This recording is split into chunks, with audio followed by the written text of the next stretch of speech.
This is Wendy Ann, back with another knitting tutorial. In today's tutorial, I'd like to give you some tips on finishing up a hat. When you're done knitting and it's time to weave in the ends of the yarn, how do you go about that to make a secure, tight finish of those last few stitches? This is a jet stream hat pattern of mine, and in the patterns I usually say to cut a long tail, thread through remaining stitches twice, pull yarn to inside of hat, weave in securely. Pull tightly, weave securely. Something to that effect. Well, in this lesson, I'll show you how to do just that. So here we have the final stages of our winter ski hat. This is, as I mentioned earlier, called the jet stream hat. It's a revision of my pattern, a little bit modified. I've given it a longer, stretchy brim, double thick brim. I have a video tutorial on how to do that technique, which I'll put a link to.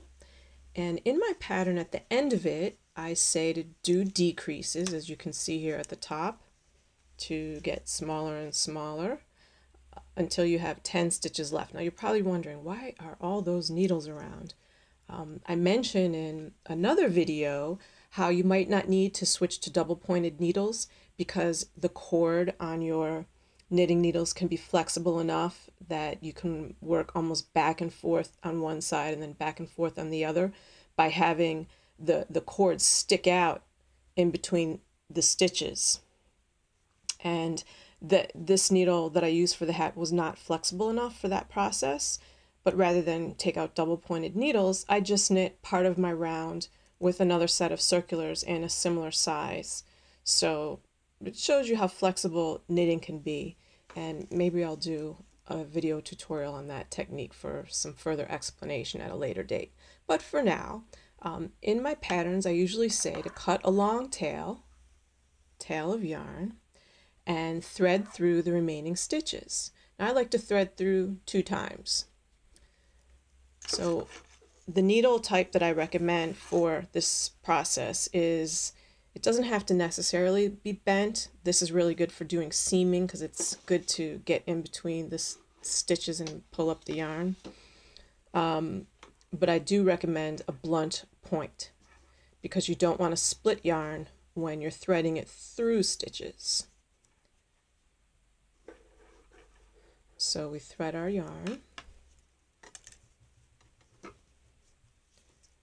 And I'm going to just weave it through these last stitches.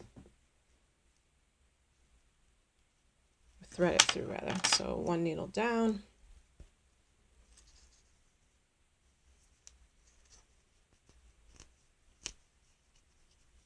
Here's the second one.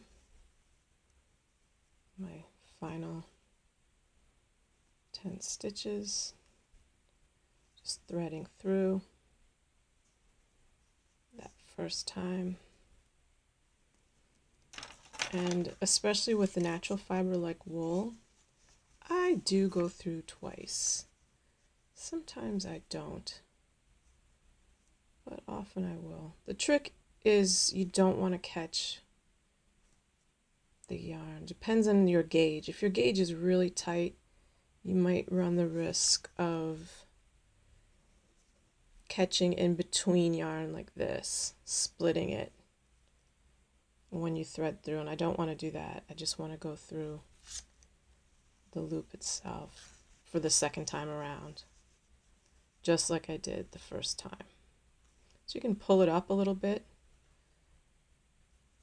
when it gets too tight and then slide it through.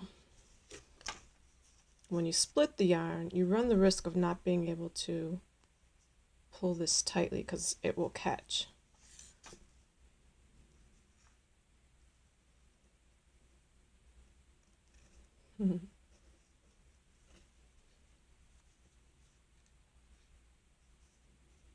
This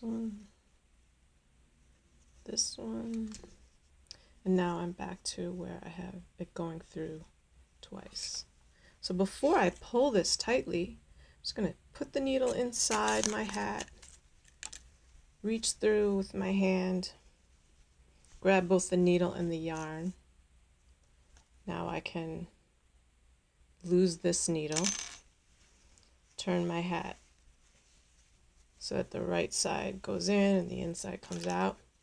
And in the process, I actually ended up pulling. So now you just give it a nice secure tug, and that hole is closed up. You see that? It's closed up nice and tight. Now, how I weave in the ends, there's different methods. My favorite method is basically, I have a sword fight, stab and jab. No, I hope I don't have scare anybody off with those terms. I'm just being a little lighthearted. But honestly, you do want to split the yarn.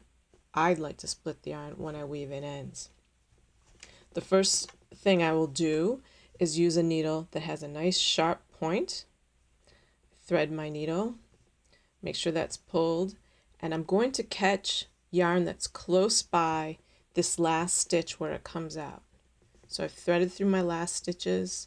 The yarn is exiting that threading here. So I'm going to put it going back towards the way I came, but around. Just make sure that's focused. Back around towards where the yarn comes out. And there's a reason for that.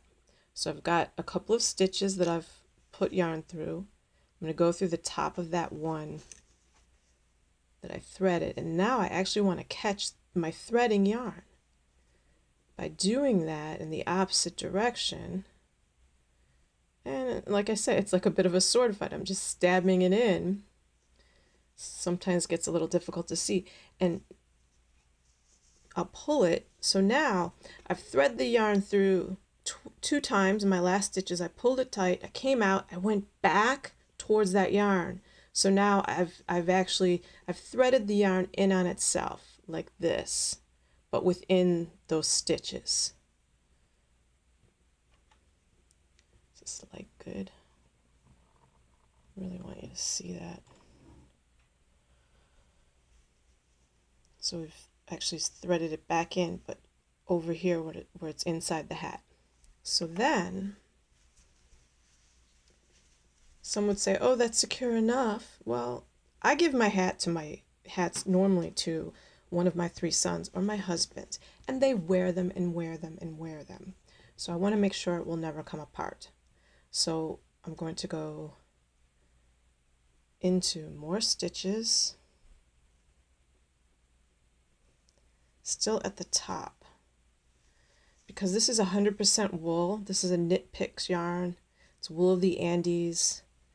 It is not the superwash, so this will end up, as it's worn, felting a little bit. Okay, so now I've secured the top. I've gone around into those stitches a few times with the sharp pointy needle, making sure I'm actually splitting yarn and catching it. I'm going to go back in on this tail again, just one last time. And then to finish up my end, I will just run down a couple of stitches. It's like 3 or 4 stitches, catching some of that yarn thread, and then back up the same way.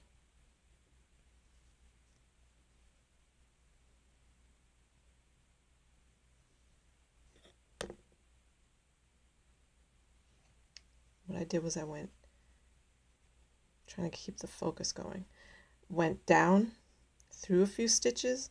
Now I'm going to come back up the same direction that I went down. And I'll pull this tight.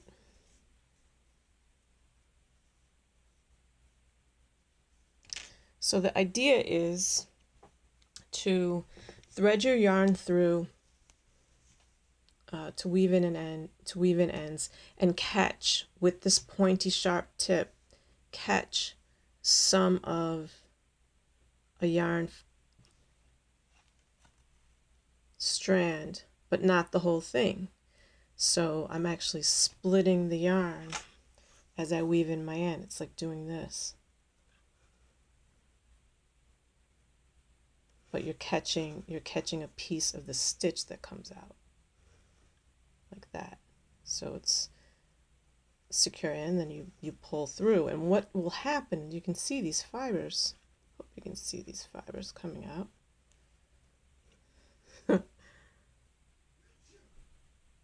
maybe not, but at any rate, they will end up felting a little bit together. So that's how we finish up a hat.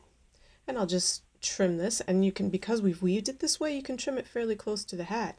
When I do other styles, this has some stranded color work on it, but when I do other styles weaving in like this, in fact, let me cut it.